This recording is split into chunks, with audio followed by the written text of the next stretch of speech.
I probably want you to share your thoughts on the options. When safety takes is disappeared. Oh my God. All right, let me go straight to Jude. I'll go straight to Jude. Okay. Mr. Jude. Yes. I'm So with you. I'm with you. there are different examples under the alternative learning plans, right? Yes. Yes. We mentioned some yesterday. There's the outdoor, there's the staggered attendance, there's the alternative attendance, there's platooning, there's decreased interaction, flexibility schedule, creative delivery. What's your take on this, please? My basic take is, I think every school have their options to pick from the different alternatives that have been presented to them. And the truth is, you don't try to copy any other school. You know what your strength is, you know what your capacity is, and you know your customers, because every school, their customers are peculiar. A parent might behave in a certain way in one school and behave differently in another school. That is the truth. So you know your customers, and that brings that uniqueness or that varied behavior.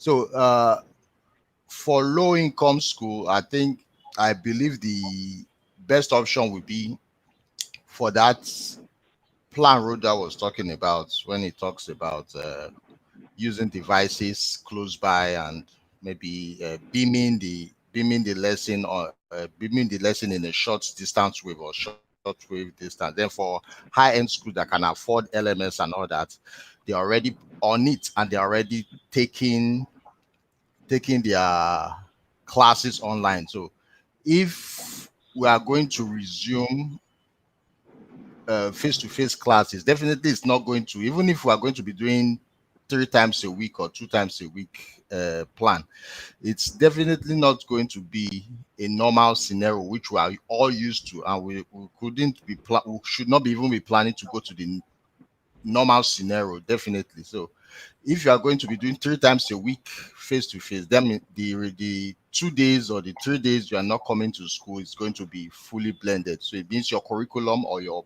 lesson plan or your scheme should benefit both online and on-site learning. So that's my take for now. Okay, so what preference? Which one would you consider most suitable across the? Like I said, I would. They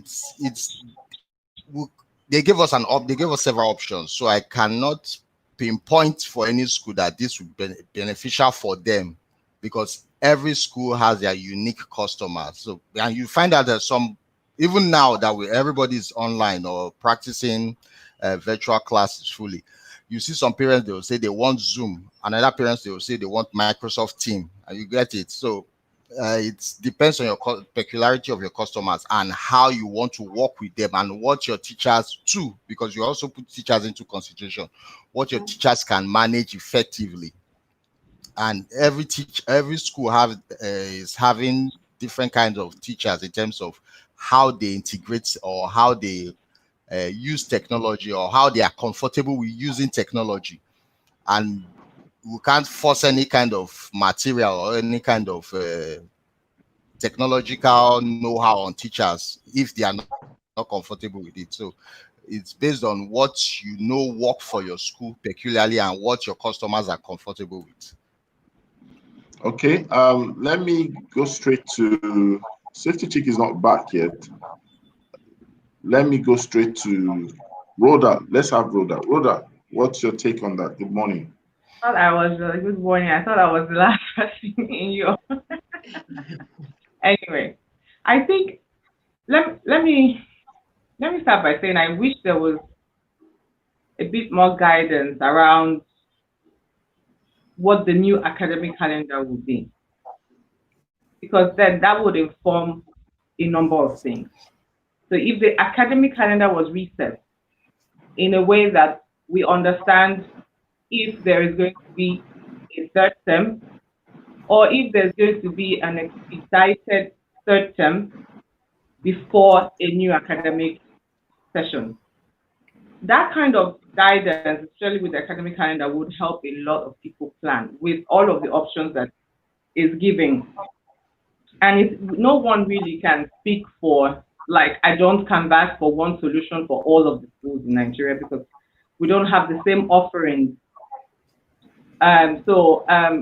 Really, I do applaud the options. I applaud all of the options because it can work for various people in different contexts. But the reason why I said I wish there was a bit more guidance to the academic calendar is because with that, then you know how to pool your resources. You know how to say, how many teachers do I have?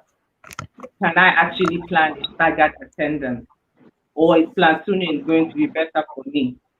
You know, and you'll be able to answer that question easily. But having said that, with non-guidance towards what the new academic session will be, I guess quick planning will be for a lot of people to pick the options that work for them. If I were to pick, I mean, I was just looking at it not too long ago, and I was saying to myself, okay, if I were to pick, because for us who work in low-income brackets, there are some of our internal practices that are also affected, right? So we have shared materials sometimes. And when you have shared materials, what I mean by shared materials, I say we have the bench book. There are 3 kids have to use like a story for the Bible for reading. And we do shared reading. Then we now have to calculate if it's ratio 3 to 1. We now have to know how many children can attend in the morning, how many children can attend in the afternoon, and if it's really going to help us work within the safety guidelines that are being given. But honestly, all of the options are great options. I think that's what they really exhausted the options that are possible. If the thought is around opening schools within this time, that is, if that is the plan, we will open schools. And this is opening schools safely.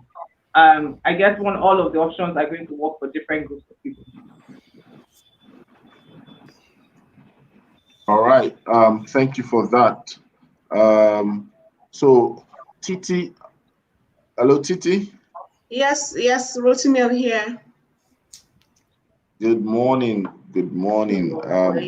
So, I would like to find out what's your preference, what's your suitable choice. We've explored all those. Jude has mentioned his thought. Rhoda also said something about that. What's your preference? To me, I'm an advocate of one size does not fit all. You know, I always say it, one size does not fit all. So I'm not an advocate for anyone in particular. You know, each person, and I think Jude has said it, Rhoda has said it, each person, each school, even a public school, sorry about that, even a public school would have, each public school, you know, they're different. So each school would have to say what can work. So when I look at the public school beside my house, they have not enough classrooms, but they actually have a lot of compound. They have a lot of compound space. But you know, even if you can move some of those tables and chairs out. But then again, my brother said some of those tables and chairs are shared. So that's also going to be a challenge. So does that mean I need to make more tables and chairs? So in the end, each person, each school would have to look and say, what's the implication of doing one option over the other? And what additional resources do I need? And which one is low-hanging fruit? So, because you have to ask yourself, additional resources of teachers versus, you know, tables and chairs versus additional notebooks. There's just so many things to it. The staggered one, what works? Because in the end, it's a balancing of all the balls. It's a balancing of the available physical space. It's a balancing of the available teacher resources. It's a balancing of the available money that you're going to get, all resources that you have available. So I think my advice to every school right now is, right now, start, you know, assessing your school, start evaluating your school, start evaluating and say what will work, what are the implications of the various factors of cost, of physical resources and human resources, to then decide what option. And it might not be one option, it might be a blend of options. You know, be open, but you need to start doing that evaluation now. Yeah.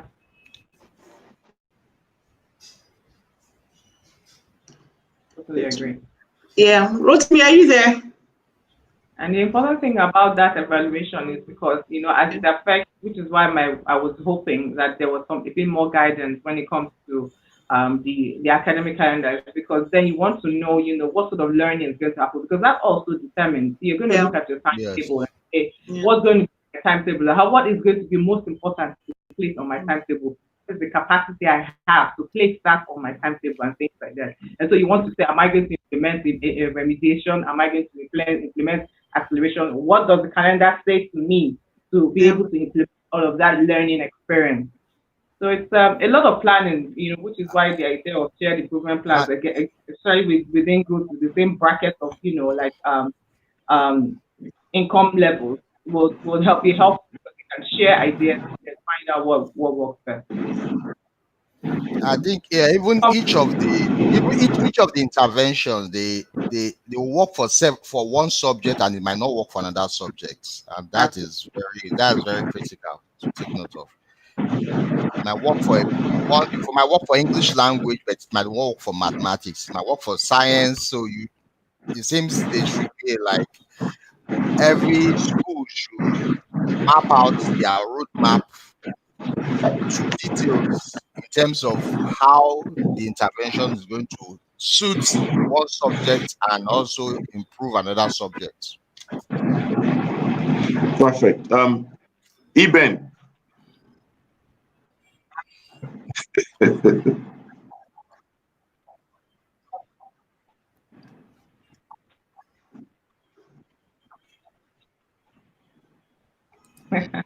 Yes.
Yes, I am.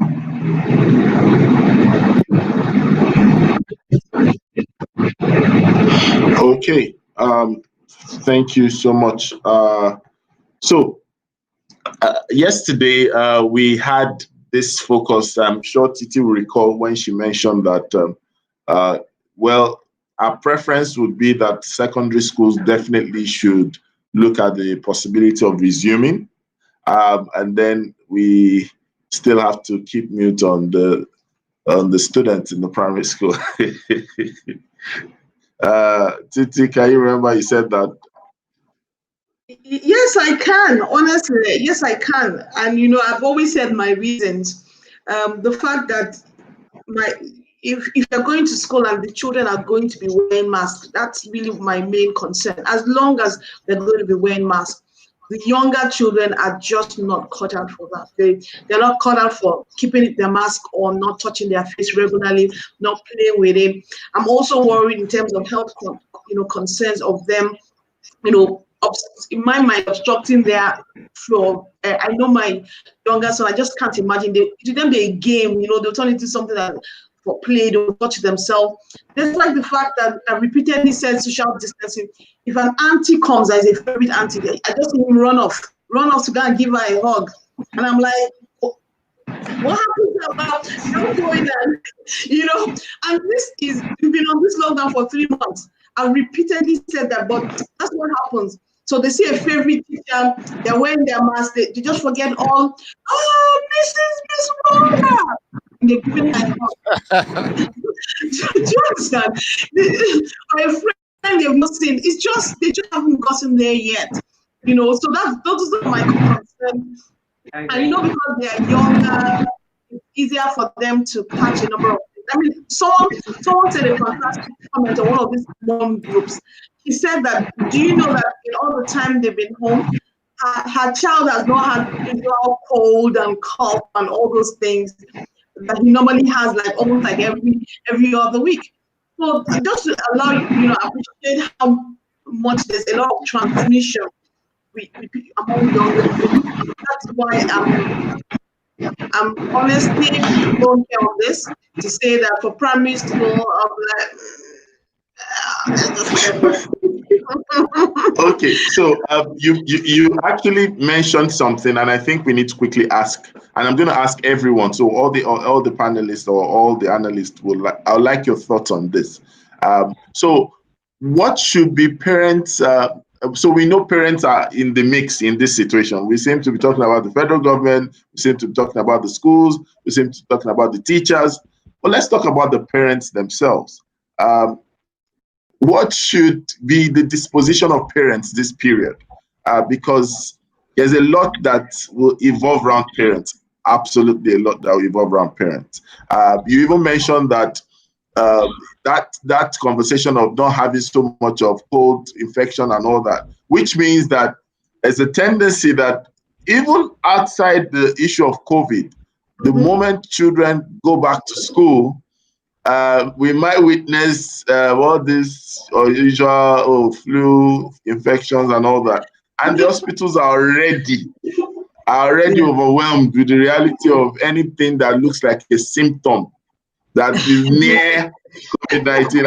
I heard about an hospital that they say they don't, anything that has to require you having blood pressure being checked, that they'll tell you that no, go and look for your solution elsewhere. So please, I should go to Rokeposh to start from that point. So what should be the disposition of parents, Rokeposh?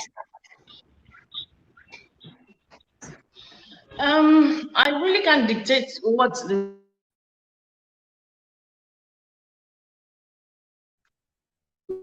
position of parents should do. Whatever you do as a parent really depends on the age of your child.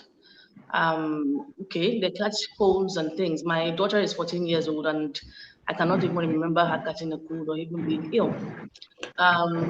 If my child's immunity is questionable, it will have been questionable prior to the COVID. Children getting a cold and getting ill in school, it's actually good for them because it builds their immunity. Now, if your child has not been roaming the streets, and you haven't been roaming the streets with your child either, if your child catches a cold, the first thing I would do is not COVID personally. I've been ill during this COVID, I've been not thinking about COVID. In fact, I had a cough and cold for 13 weeks. Shortly before the COVID, my husband still thinks I just the COVID I had, but anyway. So if I've been self-isolating and I've been at home, I really won't have concerns about things like that. But as you may know, I'm not really an advocate for going back to physical school. I've never been, never will be for a long time until I see that the curve is flattening. Once I understand that there are children at home, I'm still convinced. Okay, so let's go straight to Rhoda. What's your thought on this as a parent and also as an educationist?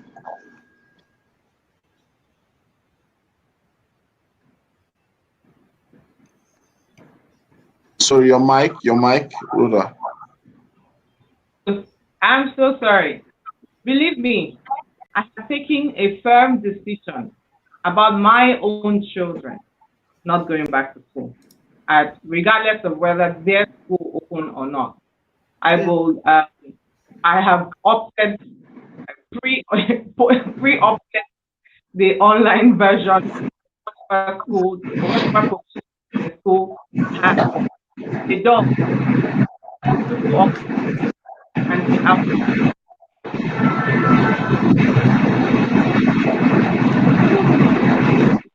I don't know if I answered your question from the aspect of there's a casting now. Funke said I should answer I should answer the question around different parts, which is of my children going to school. That my children are older. I have a set of 10-year-old twin girls. I have a son that is 14, about to be 15 next month. The different categories of children. My 10-year-old girls are so touchy and very, huggy and lovey and things like that. My 14-year-old is not exactly like that, but they're teenagers. And like Oka said the other day, hormonal people. These children don't understand all these things. After a while, even we adults don't.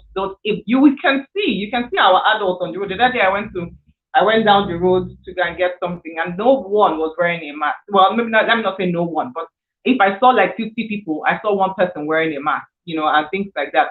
And then there is the other side, which is this is safety and health, and there's a side to a lot. I mean, parent groups. Our parent groups and conversation is, school fees, no school fees. It's like there are a lot of concerns. No one really has an answer for a parent because everybody would respond to school reopening from their perspective, and so it depends on how well the school presents the opportunities back to the parents. My children's school have said that they're definitely going to do the entire first term as an online learning, and I'm all for it.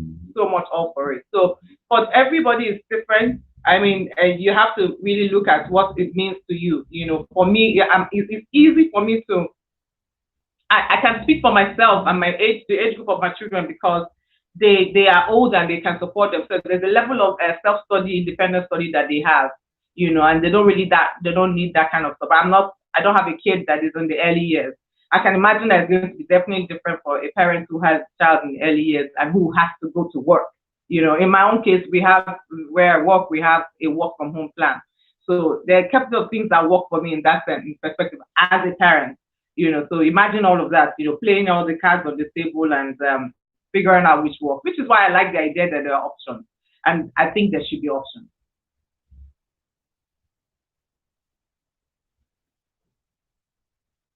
You're on mute, look at me. And I was saying that Eben should mute his mic, and I was on mute. Can you imagine? All right.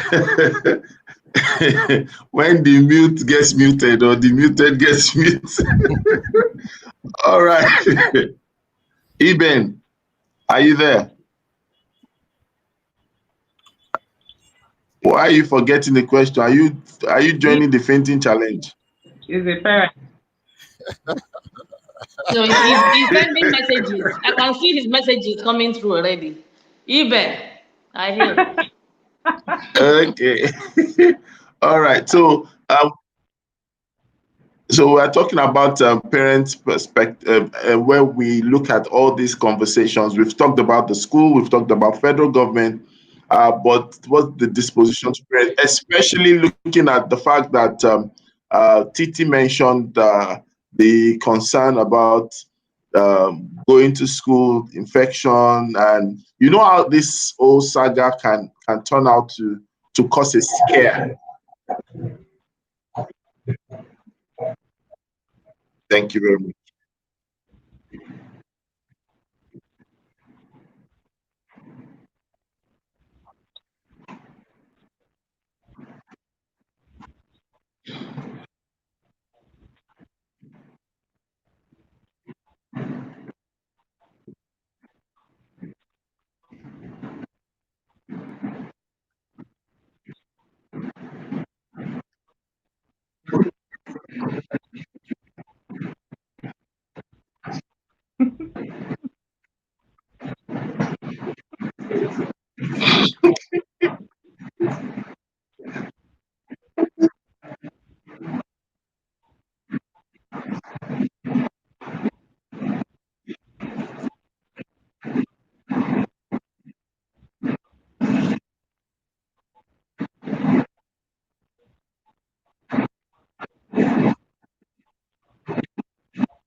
of the process did you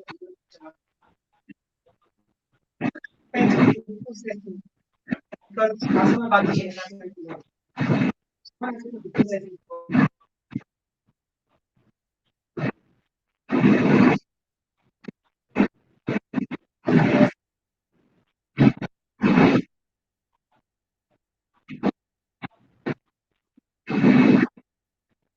Okay. But even the population All right. the context.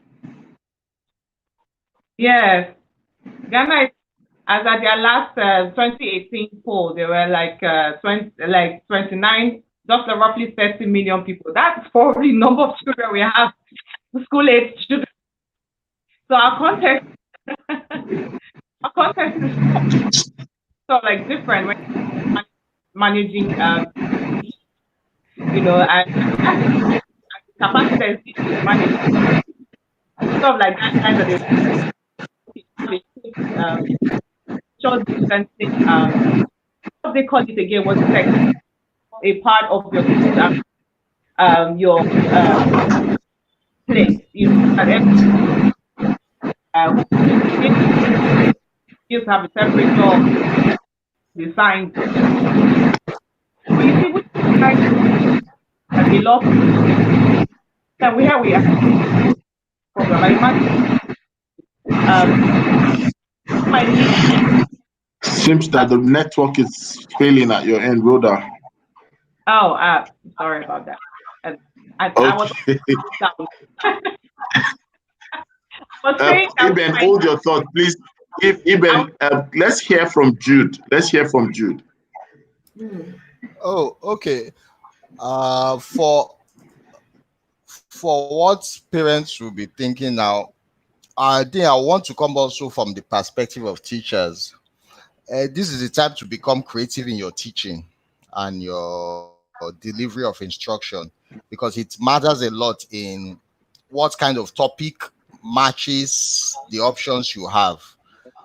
So you can't teach the same way, because now the ability to talk in front of the class is taken away from every teacher. So how next can you deliver your instruction effectively using the other teaching skills you know or have?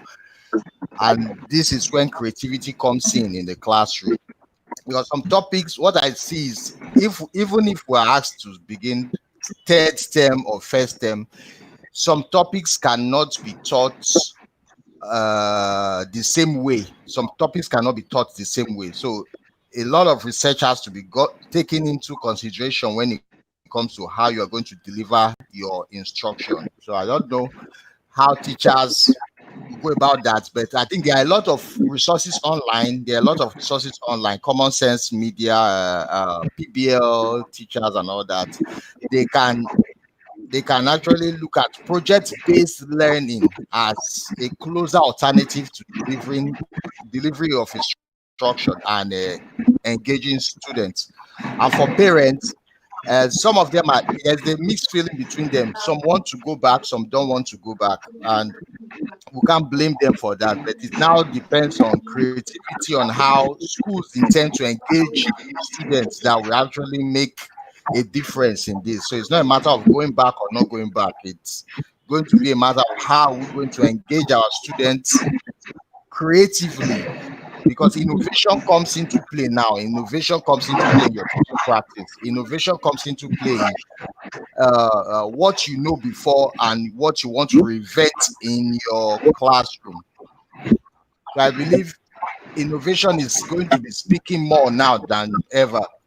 We are not going to be teaching in front of the students again. We are going to be using different techniques, and we're talking about best practices. Sharing best practices will make a difference too. Sharing best practices between schools and between teachers. Yes, that would really help.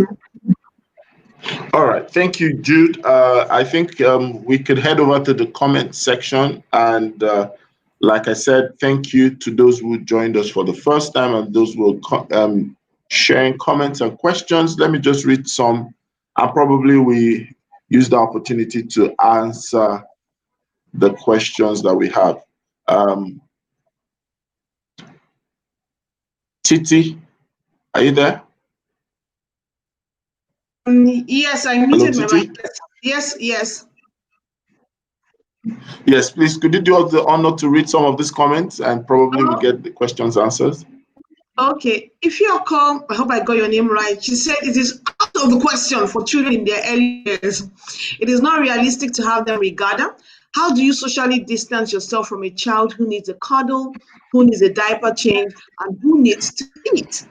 Honestly, I completely agree. Let's have more comments. Giolani says, good morning, dedication show team. Well done, Rotimi Ayitayo. Well done, Rhoda. Well done, Jude. Well done, Eben. Well done, well, that's going to be Road Airport. And well done, Titi of Niger Kid.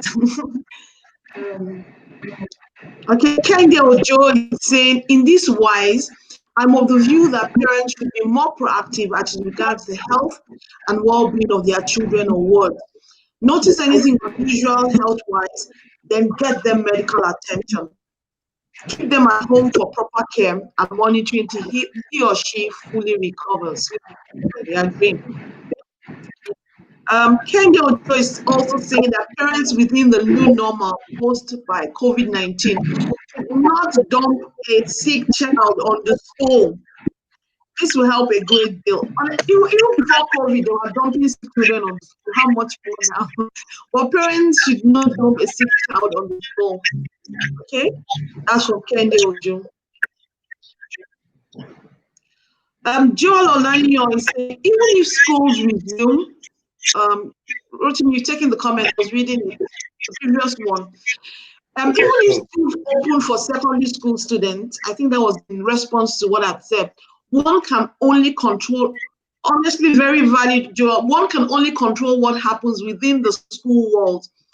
What they do on their way home or to school cannot be controlled. And that is so on point. Really, you can only control what they do within the school, but what they do on their way home and on their way to school, cannot be controlled. So excellent teacher is saying, yes, I agree with Titi. I've heard some parents say that children haven't had cough or cold or catarrh in the last 3 months. Prior to now, their children get ill every other time. That's been a reigning comment. Okay. Daya Musa saying, good morning, everyone. You're all doing a great job highlighting challenges in the education sector and proposing solutions. Okay. Ronke, she's saying, good morning, everyone. That's your comment, Ronke, we're reading that. So correct, on point. Even pre-COVID, parents actually dump kids in school for work. It still happens today, sadly. I suggest, Kende Ojo is giving us a suggestion. She said, I suggest in any of your subsequent editions to look into government asking private school for tax with this lockdown period. I insist that this is insensitive and ludicrous. Wow, are they asking private schools for taxes when we've not made any income? Yes, they are. I've heard stories of pile up of tax debt for private school to pay up, and it's a sad situation. It's a sad situation. That's the reason why you want your government to be accountable to you as citizens, because this in a normal climate, let me put it that way, so many tax breaks are being given right now. Not that you will not pay the tax. In some cases, it is that the tax is put forward, to you, so that when later you have begun to get an income, you can slowly pay over time. So because tax is something that must be paid. So when your government is accountable to you, and that's what happens, And this is the kind of data they should collect. All of them come together and say, well, you're asking for tax, you're asking this. So I won't be wondering, did they ask you guys for tax? At least we know, how many people, how many schools come together and keep your voices going. Yeah. Okay, so I just want to read out something that I got. It's like a research, and it's talking about schools that opened and then closed after one or two cases were discovered. So we have Israel. Um, Israel actually opened up their schools and closed after a single case. That was mid-April. 100 schools have been shut down due to that in May. In mid-June, 503 students, 167 staff, and 377 schools were positive in Israel. In Taiwan, we had Taiwan is still open after a single case, but will close the schools if they get 2 or more cases. We have Montreal, we have Texas, we have Toronto that closed their schools due to cases which the data was not taken, but summed up under the schools in Canada that recorded cases about 894 staff and pupils. However, I have a statistics or research that says schools that opened and are still open. We have Denmark and 200 new cases in mid-April, but the number has dwindled to 14. We have Italy, we have Sweden, we have South Korea, we have Jerusalem. Jerusalem recorded 153 students and 25 staff tested positive, but they are still open. We have France, we have Japan, still open, but no case recorded. New Zealand, 96 cases recorded. Germany, 13 schools recorded 57 new cases, but not attributing it to opening of schools. We have Ghana still open, and we have Republic of Benin. You understand? So looking at this little facts out there, maybe I should go to Prophet Jude. Yeah. Okay. Rhoda, you want to say something? I said that is not little stats. You know, I was studying the Scandinavian countries, and part of some of them didn't even. I think it was Sweden. Sweden didn't even open. I mean, didn't close. They didn't close. So there's evidence that you know, herd, you know, immunity and some kind of like every living just the way, you know, as though this virus is a flu, and protecting the old. Is what some of these countries are doing. And of course, we'll keep watching and see where the evidence leads us. Okay, so Safety Check is back. Sorry about the network issues.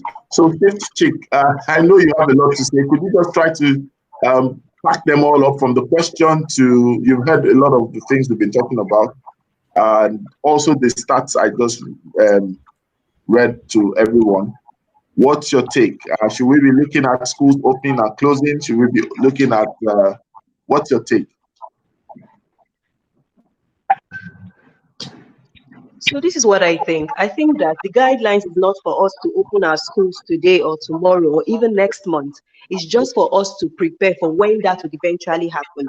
But one of the things that was really important in the guideline was it talked about safety now. Safety now for the children, as children are going through online learning and other methods before that actual physical school building resumption. And I think that is what we should be focusing on now. How can we do the one we're doing now so effectively, so that by the time a school building actually opens, what would happen is instead of worrying about what are you going to do, you will take the things that have worked for you in this period of your online learning, or if you are because I know that there are some schools that are delivering learning packs to homes. So you take what has worked and see how to blend that eventually with that physical school building resumption. But what we should be focusing on right now is how to do what we're currently doing now well. Because it is in the course of doing this, we're going to see the things that work, the things that do not work, and it will help us so that when it's that time to actually go to a physical school building, we know that, okay, maybe we're going to allow some students to keep learning from home because it has worked, and then maybe just a few to actually be in a physical space. So let's consolidate on our current learning process. And for parents, I'll just say again that it's a combined effort now. So that situation of we can only control what happens in school. We can't control what will happen on the way to school or on the way home. That should not even be a case, because if our parents are on the same page with us and are equipping their children also, so children are taking what they are learning from their parents to manage themselves on the roads, then children are taking what the schools, the teachers and school owners are telling them to do right in school, to some extent will be covered on both ends. Where we're going to have a problem is if it's only one side that is doing something. We need everybody to work together now more than ever. Awesome. So I'm going to ask us this question, but I would like to start. I'll start with Jude, and I'll go to Ronke Posh. I really want to hear their views on this. So we know that we talk about capacity to test, capacity to trace, capacity for support. Yes. We are now looking at it from the angle of schools. How can schools boost their capacity or increase their capacity or raise their capacity to test, raise their capacity to trace? Because I don't know who was mentioning something about, okay, I think it was Joel Olanio's comment.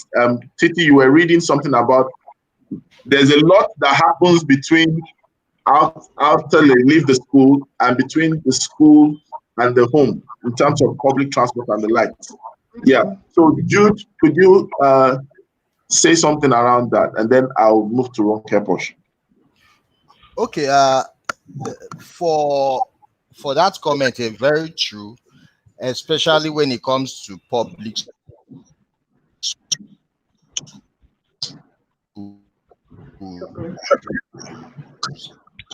Private schools, I'm used to them. Hello? Yes, I can hear you. Okay. For public schools, that's where the big fear is, because no matter how you protect the children within the school environment, if they have to walk home, definitely there's going to be something happening between the school and their homes, and even from their homes back to school the next morning. But for private schools, I understand at least we have a lot of body that from school they jump into the car and they are home, right? And from their home they come straight to the school, so that can be managed. For the devices being sold now, I don't know how effective they are to test or to track or to wash hands and all that. I saw a device that it almost had to bat you when you are coming into the school or coming to any environment, and washes all the COVID-19 away from you. So I don't know how effective that is. So my assumption would be, if it's effective, definitely that could be managed. If it's effective, those devices, it means they are helpful at this point. But if it's not effective, that it's just a selling mechanism by those companies, definitely we have a bigger trouble to handle. We have a bigger fish to fry when it comes to tracking or detecting or trying to manage the situation. All right. Ronke Posh. I think I've lost track of the question. Okay. How do we test, track? How do we track what? Track the situation in our schools, and how do we test in case to isolate children and all that, or teachers or whoever is infected with the or show symptoms of the virus. In case. Well, I guess that's the reason why we shouldn't go to school, because with the COVID, we understand that there are the cases that are asymptomatic. I've read Mr. Joel's comment, which makes all the sense in the world. One thing that is very important is that we need to take the data from other countries with a pinch of salt and apply it carefully when it comes to the cases of Nigeria. Yeah. We are not the UK. We are not America. We are not all those countries. We are not. My brother is in the UK, and many of those schools are also very, very negligent right now. On the trains, many people are not even wearing their masks and the like. So let's not assume that they got it together there either. But having said that, our own case is unique. Our own case in Nigeria is very, very unique. So I believe that we are not going to be able to track it. We don't have enough resources to even track it. I lost a friend about a month ago to this COVID. She was 4 months pregnant and she's been waiting for a baby for 10 years because there was no capacity in the hospital to look after her. Very, very sad. So I know that even with the tunnels that they've asked people to have, isolation centers and the likes, the case of the COVID is such that it's not everybody that shows a physical sign that they are ill and they have the COVID. So it's never going to, you're never going to be able to track it, not even 80–90%. I doubt that very, very much. And that is why I will continue to be an advocate of this distant learning, staying at home, and distributing learning packs, trying to reach the children in any way that we can. We are not a developed country. As you can see, we just swallow money, 568 million kind of country. That's what we are. So for now, let me ask you a follow-up question today. And Titi, I have a question for you, but let me ask you a question, Ronkeposh. So what if you have a situation where parents, let's say, for example, your school parents are saying, you know what, and the economy is moving on and all that, and they insist that they would like to have the school open up in terms of physical time, what would be your response? Well, as you already know, I'm quite a proactive kind of person. As at the time last week where I was on TV and I was interviewed by the media about my thoughts about reopening and the guidelines, I sent that video, which is currently on my YouTube channel, to my parents so that I could get their feedback. I did not have one single parent that wants to bring their child back to school. So I don't have such parents. They are working high-powered jobs. They are busy. I have parents submitting work at 11 o'clock because that is when they can submit the work. We are flexible, like Rhoda has said before, it's grace before grace right now. So it's not about submitting and grades and all those sort of things at the moment. So I don't have such, I don't want to use a word, but I don't have such parents. We are a thinking school, we have growth mindsets, and we would rather that our children are safe than that they are in school. So it cannot happen at Le Poche school, not in a school like Le Poche. And I can't support for anyone. Over to you. So you heard what Rhoda said, you heard what Jude said, you also heard what Ronkeposh said. I would like to ask you, and I'm going to ask you to wear 3 caps the same time. And I know it's possible, Titi. You are a very exceptional person. Like Rhoda used to say, exceptionals, you know. So let me ask you, Titi. Now, we all talk about data and the relativity of data, and also the importance of data. So, for example, the data that I shared about some of the schools that opened in some countries and then closed again, and then we'll back it up a bit to those that opened and are still open, and in some cases, witnessed some cases as well. Now, we want to be able to dissect the matter, but we also want to be able to empower the people who are listening to us. So I'd like to ask you, what would be your best, because I noticed that if we don't make meaningful trace, or if we don't make meaningful interpretation, it will just look like, oh, it's just mere figures or it's just mere comments. What would be your, in terms of readiness for those who are poised and positioned to resume, and for example, those who don't have the kind of parents like Ronkeposh said that she has, or the peculiarities of the popular number. You know, we have the 80-20 sometimes.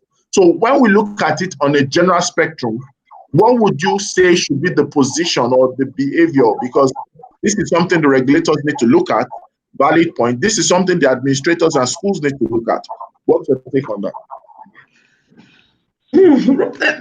I'll first start by saying that, Ronkeposh, alluded to it, that we're not like a number of countries. A number of countries have data. A number of countries have enough testing kits, because in everything you're juggling it. You're assessing to say, is herd immunity taking place? What are the results showing us? But we don't have that. We don't have that in Nigeria. So that makes me very, very, very cautious. We don't have very good health system. Someone can be in the hospital, the person might not have COVID, and they'll just, abandon the person and the person can't die, not because the person had COVID, but because the person just wasn't treated for something that was so minor. So when I look at the countries and their figures, the first thing I tell myself is that everybody, it's not a one size fits all. As long as you have the information and you've weighed the impact of everything, then you can go. We don't have enough testing kits. So even some of the figures that we are seeing them mainly because we don't really have the testing kits. My take on it, first of all, will be that if government says school should resume, what is going to be the process? What are the facilities they've laid down that would ensure quick testing, quick assessment, and a quick response? Look at one of the things you said. A country said that they have one case, but the moment they have two, they're going to close. That's what I want to hear from our government, to say, you know what, schools, when you open, this is your response system. If someone is sick, put them in an isolation center, call them, the kit will come to you within 6 hours. You test it, you'll be periodically testing students in your school, so that once we see that this is the number, we'll go back to closing. So if we don't have those structures, if we don't have those things, it means that even when we open and something happens, how would the response be before it becomes a catastrophe? Like Rhoda said, I'm standing as a parent. I've had a situation where my son has been in the hospital for over a week. I know the stress that I went through, and it's something that I have no intention of going through again. So I'd rather edge on the side of caution and say, you know what, just stay at home. I don't even want to hear, because I know the health system in this country. If anything happens, if it happens, so I take that stand. So for me, is that if government has provided, safety said it, it's a guideline for when we reopen. But the other flip side that they need to provide is saying, if we notice so amount of cases, this is what we as a government will do.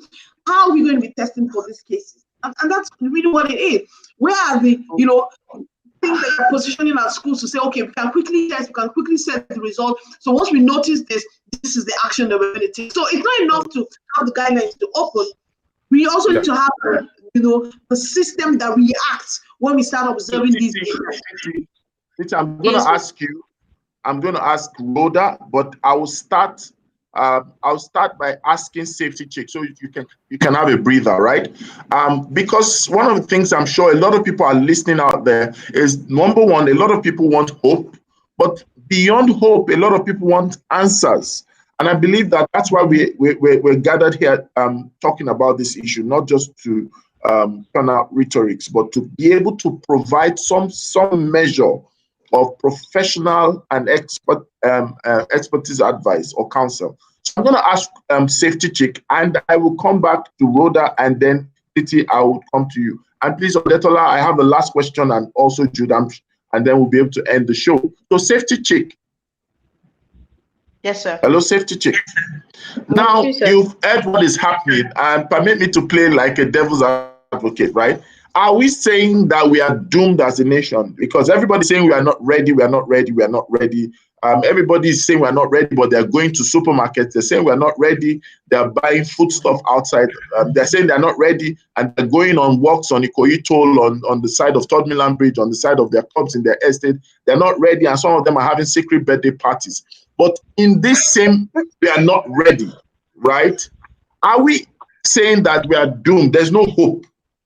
Because what it's saying, the question was, how can we raise capacity? Not just do we, because it's like, there's a tagline about Nigeria that is a country that does not work and will never work. I know that things do not work, but is it possible that it will never work? What's your take? So this is what I think about this, right?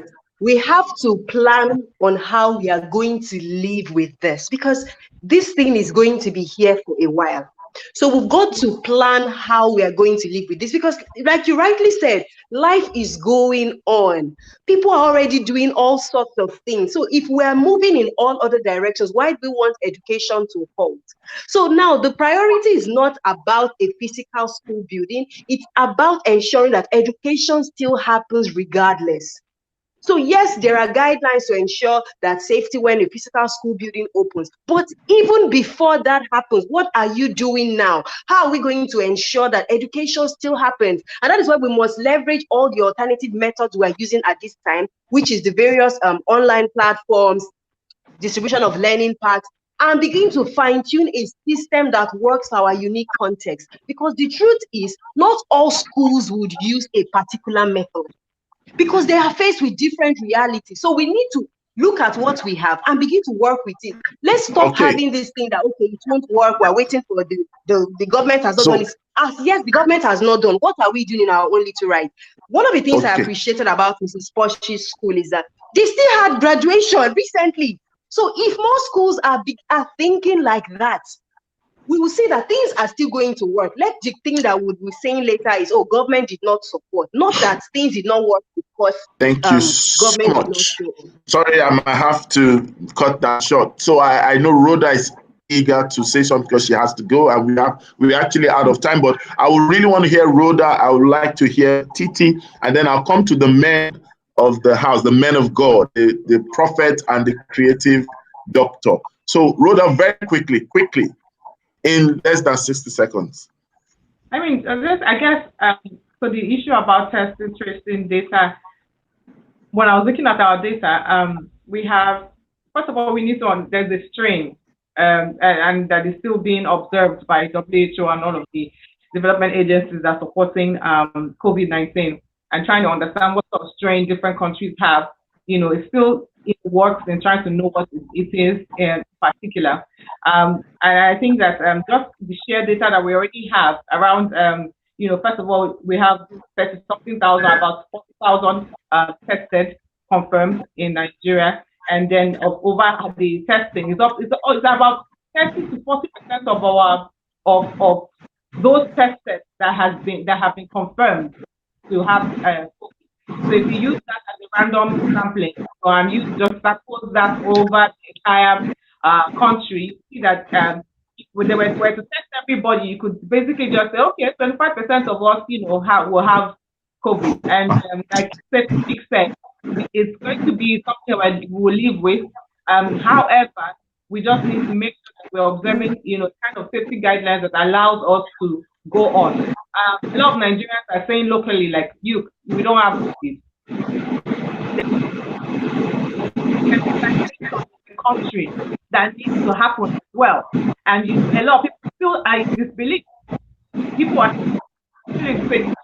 I will never joke with data at all. I won't even call it a pinch of salt from any country, because what it does tell you sometimes is like it gives a kind of guideline on what is possible, what has been done, what remediation can be made, and different kinds of things that you can learn, you know, whether it all be a small sample, you know, and what you can then implement within your school, you know, monitoring what happens there and there, you know. So I say there's sensitization that will happen. A lot of people are in disbelief. Nobody says there's no corona in Nigeria.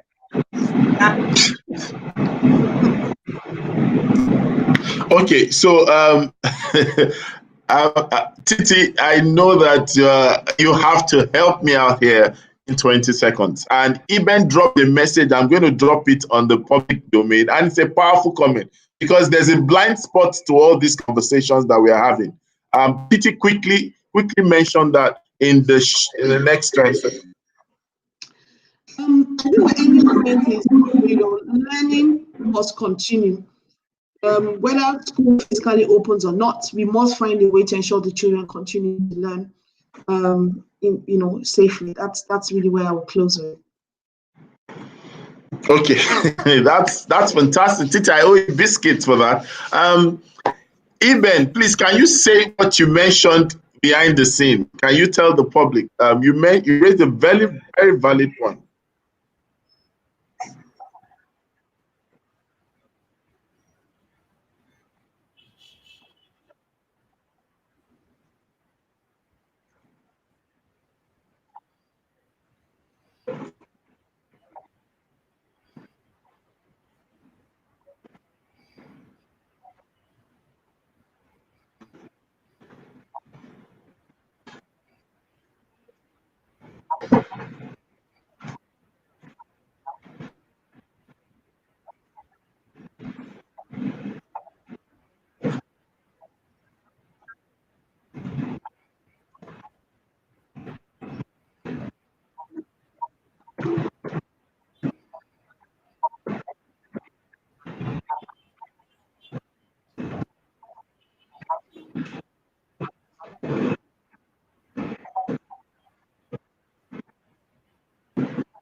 Okay.